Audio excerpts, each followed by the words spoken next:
Hello, students. I'm sorry I'm out today, so I'm going to screen record your lesson. Goal for today is to kind of start some of the Unit 7 notes, and then I have a lab for you to do to call the Continental Drift Lab. And then, since I always like to do a picture of the day, and this one is actually semi-topical, here we go for this one. This is called the National Seismic Hazard Model. So what this is that every like 5 to 7 years, the USGS releases this model, where they kind of go and they take the United States, and then they see like where you're going to have the most kind of damaging earthquakes or the highest chance that that's going to happen. So this is pretty much a damaging earthquake. It's measured on a scale called the modified Mercalli scale. That's something we'll do a little bit later in the unit. But once it gets up to about a level 6, anything that's in the red zone will be about 95% chance. Anything that's like in the slightly red zone, about 75 to 95. Yellow is about like 25 to 50. Green's about 5 to 25, and blue is just pretty much not going to happen. And so when they did this and they updated this from the last model, they got about and added in about 500 new faults in America, which I think is actually kind of neat to really think about, like how much that rock has changed and like how much we're like our data is getting better and better and better.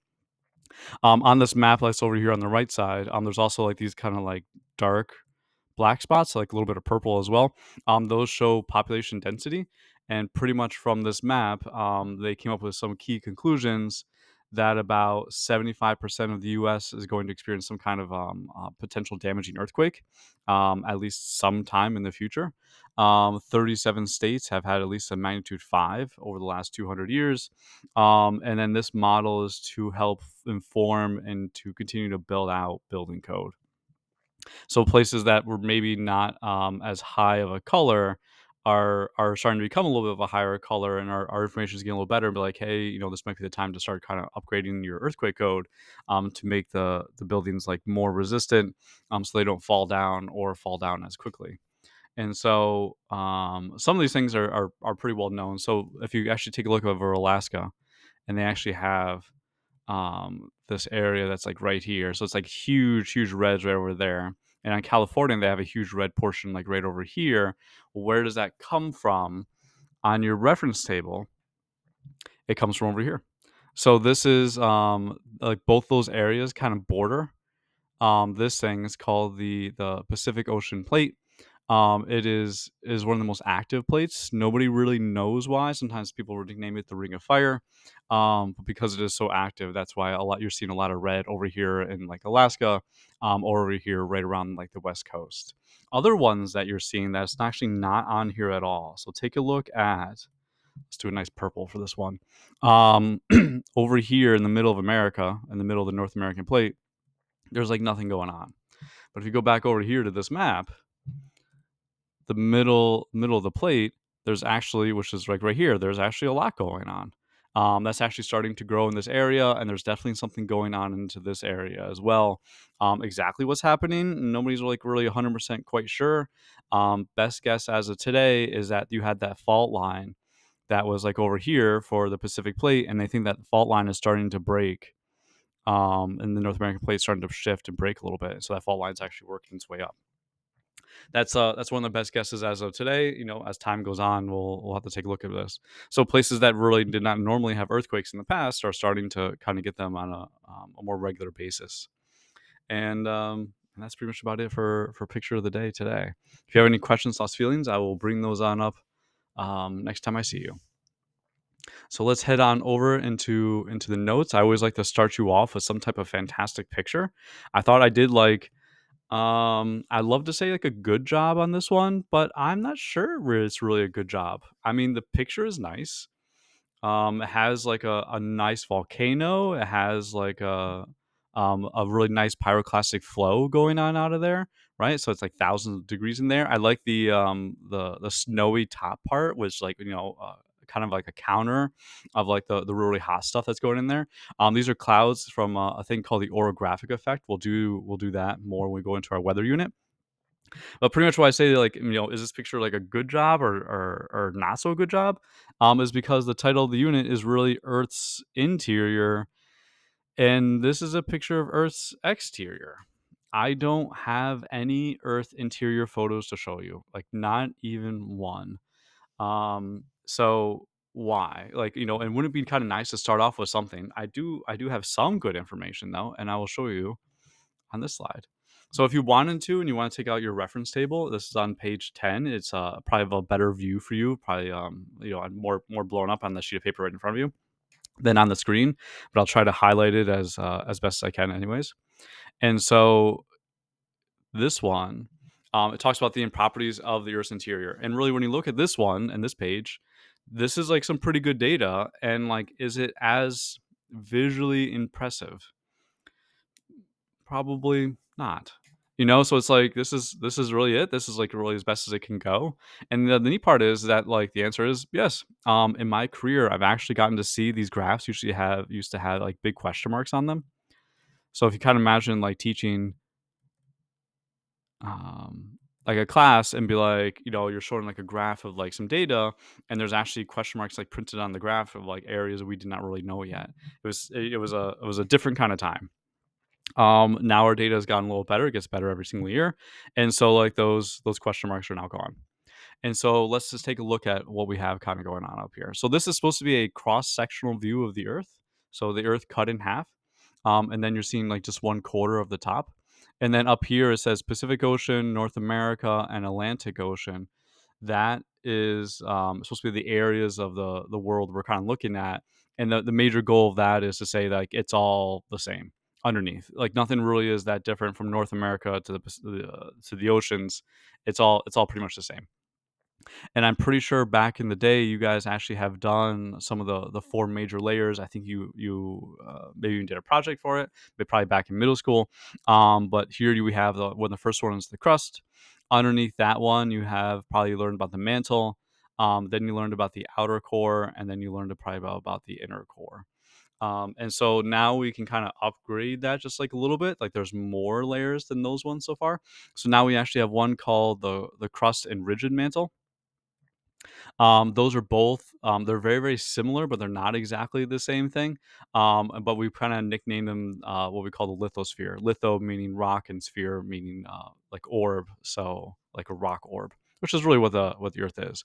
So we kind of refer to those ones the lithosphere. There is a boundary difference between those two. That's called the moho. It's named after a guy who has a really difficult name to pronounce. So they just did the first two letters of his first name and the first two letters of his last name. They stuck it together and they call it the Moho boundary. Underneath that one, we have what we call the asthenosphere. It's still mantle. So we went from rigid mantle, which is like hard, to what we call the plastic mantle. It is like a moldable mantle. It reminds me of like the rock getting poured off the truck when they're actually like paving new roads. It's like a moving, flowing kind of rock, but not really very quick. But it is and can it is a tinge malleable. And so since it's malleable, it can kind of move and flow around and not really a fast rate at all. Maybe like 2 centimeters or so a year, plus or minus maybe a few. So it can move, but very, very not actually. I take it back. It can move, but not a lot. Underneath that is the stiffer mantle. Nothing really is too big about the stiffer mantle. We're trying to move around from that one. And underneath that we have the outer core. Outer core is a liquid outer core. So this is all liquid over into here, and underneath the inner core, like why are they different? This one is a solid. So outer core is liquid, even though it's made out of comprisingly iron and nickel. Inner core also made out of iron and nickel, but is actually solid. So you have a solid metal ball, pretty much in the interior of the Earth, and then that's surrounded by like a liquid metal sphere that goes right around it. When those spin, because the Earth rotates, that's actually what generates your magnetic field, and it has more density. It has like the density chart, like over here on the right side, and we'll come back to that. So that's like what your reference table has today. And then now times have changed. So like 2 years ago, or almost 2 years ago. So this I'll never test you on this, but they found they believe they're finding that the inner core actually is two different inner cores. That the outer inner core is different than the inner core, which I think is kind of funny. So like we are getting better information, but it's a slow process. Underneath that is pressure. Pressure is measured in millions of atmospheres. Atmospheres is usually written as ATM. It's a unit. I'm gonna be honest. I don't think you use too much in a daily sense.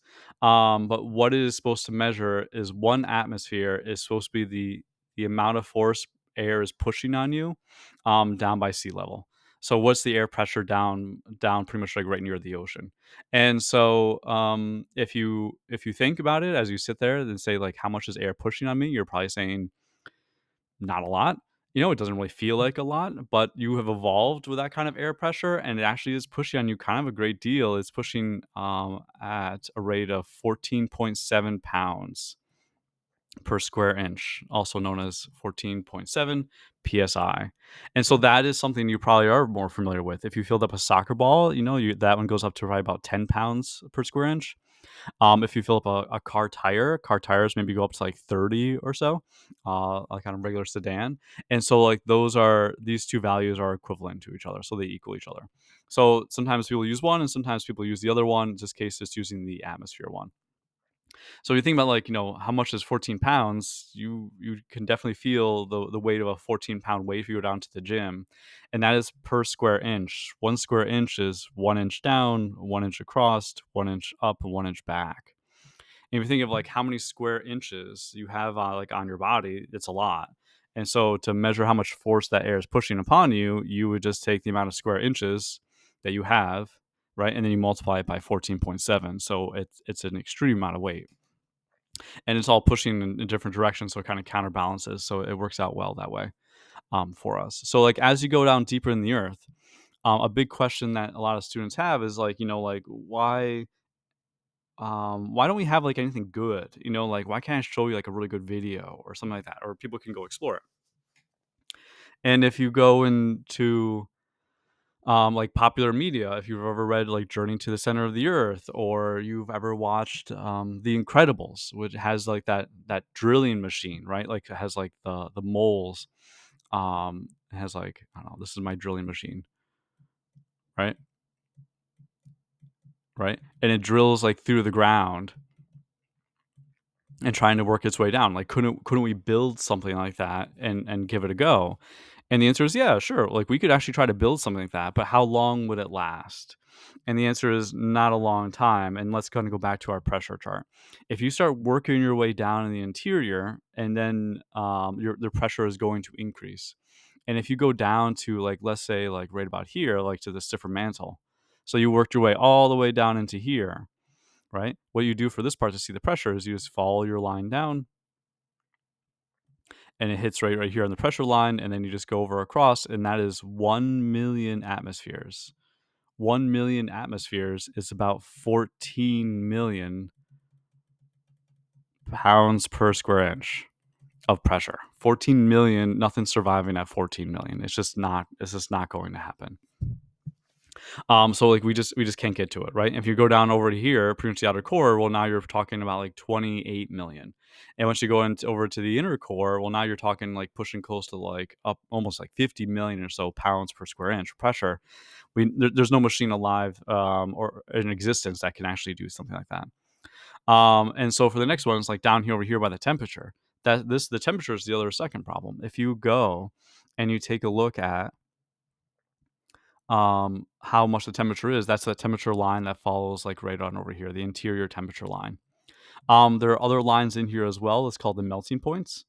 And sometimes the interior temperature is above a melting point, and sometimes the interior temperature is below the melting point. And if it's above the melting point, well, then it's melted. And if it's below it, it means then it's not.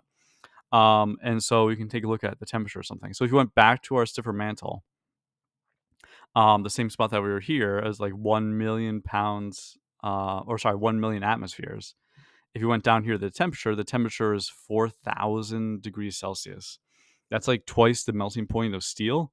Nothing is going to survive that. No metal is going to be solid anymore. It's going to liquefy, and that'd be the end. So your machine is going to get destroyed like a tin can, or it's going to melt and turn into a liquid. Either one, it'd be bad if you were on the inside. And so like this is where we get a lot of our information from. The interior temperature, right? Melts is above the melting point. That's why this part is a liquid. And then when you have the melting point is above the temperature over here for the inner core, that's how we know that this one is a solid. It's one of the big differences of these two.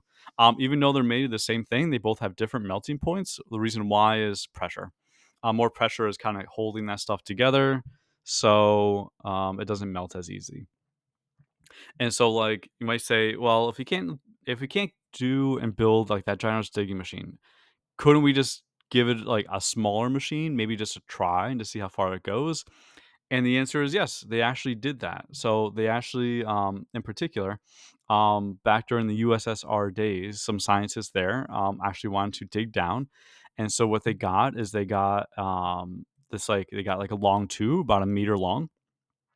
It's hollow on the inside, and they put like a big drill towards the end of it, and it churns out that rock, and then the rock goes up the middle of the tube, and they pull out that rock, and then once it goes down into the ground, then they would just take another once that's down in the ground, then they would just take another tube on top, attach, and then push it down a little bit more. And so they did this on and off for something like almost like 30 years. And I actually had you plot out the location of where this was back in Unit 3. And we did that for this one. So this is the Kola Super Deep Borehole drilling site. This is the area where they actually were digging down into the earth. They got something like 12 kilometers down, which is actually pretty decently far. And then they started to run into some problems, and this is the exact spot. It's pretty much abandoned now today.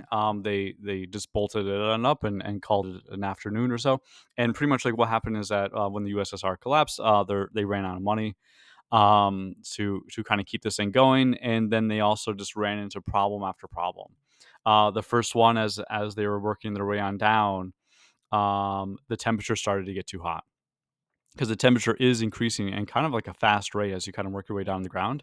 So like when the drill is hitting the rock, it's actually friction is turning up a little bit of heat, and that was actually melting the drill bit a little bit. So they're having to figure out some like kind of cooling systems to keep the drill bit from melting. And the other one was the actual hole. So like kind of like a top down view, you actually had the hole that they were drilling, and then as you went further and further down, like way down into here, that hole over time would actually start to close in upon itself. So like it was just like not like collapse, like think of like like maybe a cave collapsing, but just slowly that the hole would just get kind of just like start to shrink. And the reason why is that the rock down there is not liquid, but it's not really solid either. It's a little bit of the in between, and eventually it would start to kind of close upon itself. And then you'd have to re-drill the hole. So it's like their drill bits were melting, the holes were closing. They had to re-drill it. It was getting really expensive, and so then eventually it was like, this is probably about as best as we can go. So then they stopped. They did find some cool stuff in there. They found some neat fossils, um, and that's about it for that part. So let's continue on. And I thought you might like some of these things. So like I know I'm just gonna jump right ahead. I know you probably have seen this picture before. This is the USGS, one of the major charts or maps of like showing where all the plate tectonic boundaries are. I know that you know what plate tectonic boundaries are as well, and that they exist and that they move around. They cause earthquakes and volcanoes. So I thought about switching this kind of lesson a little bit as like a little bit more of like appreciation. So I thought about kind of showing back up over into here, like this part, like evidence of crustal movement. Like people a long time ago, like thousands and thousands of years ago, they knew that something was going on. They just really had a hard time trying to explain it. And so you can see at different rock structures, even just walking around, this is a fold where the rock actually just gets bent. This is what we call a tilt once the one section eventually gets pushed up of tilted. And then right here, it's kind of a little bit hard to see, but this is called a fault, where Rockets gets sheared in half. And so people would see this, and what they wanted to do is try to explain it. And the answer is they couldn't. That they knew that something really went through and was moving these ginormous tons of rock, but really, what could be possibly strong enough to move like a mountain, to like take a mountain and just flip it? Is something that was like just like mind boggling. And to me, like this is where a lot of like folklore appears. Like, humans can take something like a stick and bend it, but like what's strong enough to bend this? It must be like an incredibly strong person or mythical god or something like that would be able to do something like this. And so like that's where like some, at least in my opinion, like some of these folklores eventually kind of emerged from, is that people wanted to explain their surroundings. Maybe like, well, and now you know that like, hey, it's not just folded and tilted, that this is plate tectonics and they move, they shift the whole mountains aside. But like the idea of plate tectonics, and people really accepting it didn't happen till roughly about like the 1960s, maybe even the 1970s.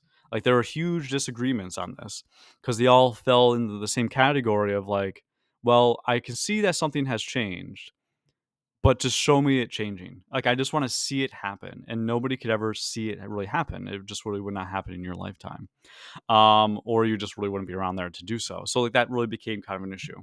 So people knew that there was something going on, but they can't quite really explain it. And then you have these ones. You have the Mariana Trench, one of the deepest trenches. People knew about this one for a long time because of the strange fishing habits right here. And you know now that probably that's where two plates actually are coming down. They're colliding together, and they are forming like kind of like a big divot in the ground, and that is like where the trench is.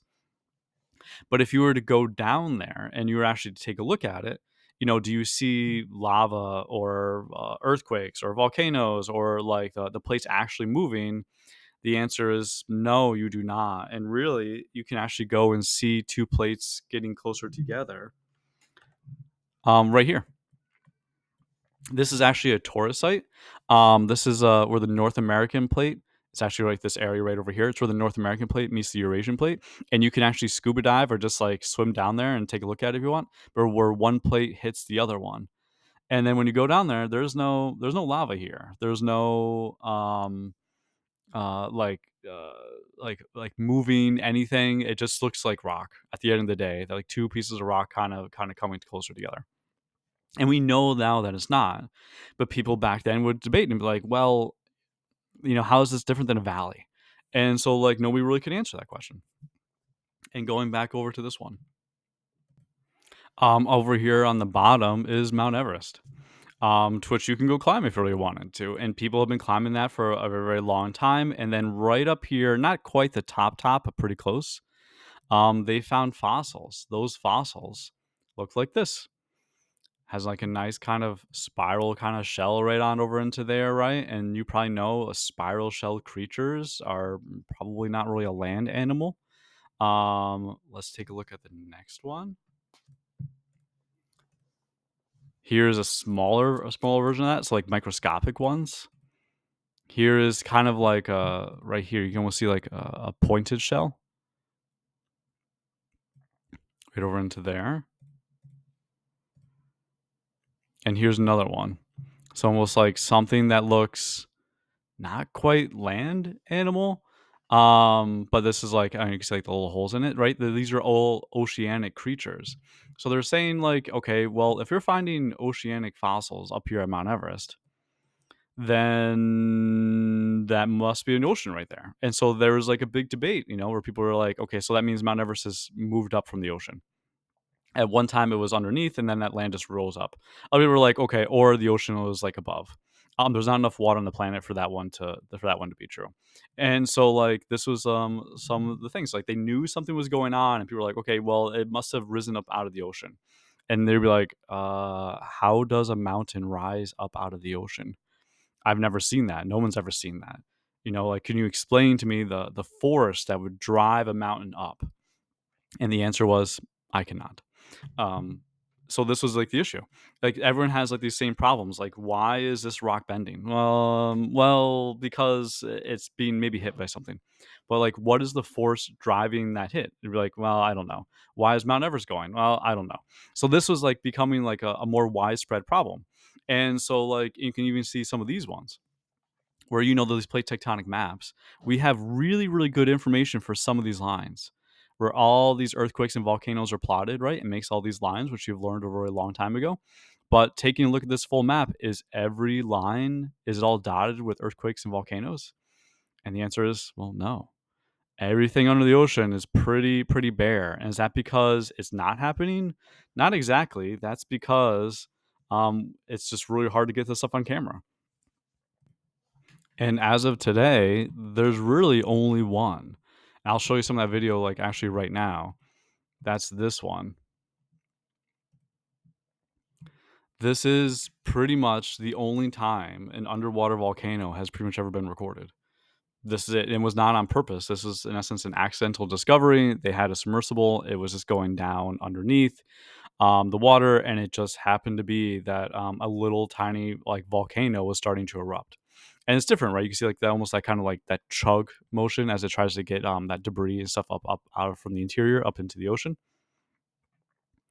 And the people who watched this, they talked about that it erupted for like 15-20 minutes or so. And then after about another 15-20 minutes, when it was done, the debris was gone. Like all of it was gone. Like all that, like that looks like that little ash like in the water. It all eventually diffused, and then it just looked like it was before it had even started. So it's like this stuff is going on. It's just really hard to get a good video of it. Nobody is down in the middle of the ocean just hanging around waiting for one of these things to go. So this is part of that problem. And let's kind of go back over into here. So there's like into this one. And this is what I'll kind of end with today, is that you all know as of today that the continental drift theory is a thing. It was made by discovered, or actually I would say proposed by a guy named Wegener long time ago, back in 1912. And he was like, it looks like some of these continents kind of fit together, right? If you took a look at one side of like Africa and the one side of South America, it almost looks like they can kind of mesh. And that maybe this one traveled from each other, and they split apart. And people reacted to that idea with massive amounts of criticism. He was criticized really for that idea, and honestly, until the day he died, and honestly, beyond. And so, over time, scientists over in Africa and scientists over in South America started to really kind of communicate. But this is all really pre-internet, not exactly a really easy thing to do.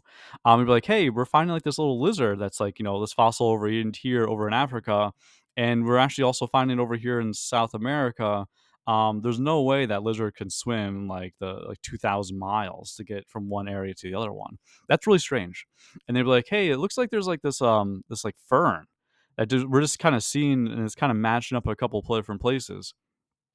And it looks like those kind of match up too. And we were like, hey, it looks like these two areas, these fossils actually kind of match up. And then there's like these age of these rocks where you have like a little bit of rock over here and rock over here, and it's like, oh, they actually match up in ages. And it turns out there was like, oh, well, that's actually more evidence to support the continental drift theory. On none of those, though, answer the big question: why are they moving at all? And like he couldn't explain it. That was like really the flaw of the theory at the time for Wegner, is that he had an idea. It was even correct. He just couldn't prove that it was correct. And really it's the same issue that everyone was having back in the past. Like, why are these mountains moving? Why is this rock bending? Why are these continents drifting? And the answer was, I don't know. So why is it happening? And that I will tell you right now. Underneath the ground in the actually I'm gonna go back to the second slide right here. Over here in the Estino plastic mantle, there's these tiny little arrows, and I'll highlight them in purple right here. And they kind of move right around. There's one right there, and there's one right there. This is all convection. For the plastic mantle, heat rises, cold sinks, and so that heat is rising, and then it's drifting right along over here where our lithosphere is, our crust, and eventually cools, and then eventually sinks on back on down. It takes millions of years for it to circle around even one time. It's moving incredibly slowly, just like a couple centimeters per year, but it is moving. And when you have that liquid asthenosphere going along, it's taking that rock that's up here, like your crust, and it is dragging that along too. Not nearly as fast, but it is still pulling it a little bit. So it's convection. At the end of the day, that was the answer. but nobody really knew it was because nobody can get down there to go take a look at it.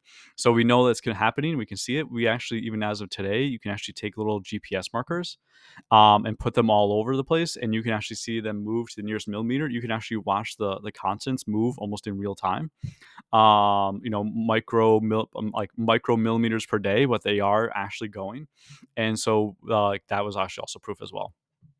But that's happened more recently, and so that was pretty much the big thing. It was convection, but nobody could explain it. Even people thousands of years ago couldn't. People who were climbing Mount Everest couldn't explain it. But it's all convection one way or the other, and when those two constants hit, it makes them mountains and so on. So that is pretty much the end of the talk for today. I have a little lab for you to do is to go build your own Pangea based on the evidence that they had. It seems like it should be kind of easy to do. It is surprisingly a little bit more difficult than you would think. Another reason why this theory was not as welcomed when it was first proposed. So we'll see how you do, and have a great time. All right, goodbye, everyone.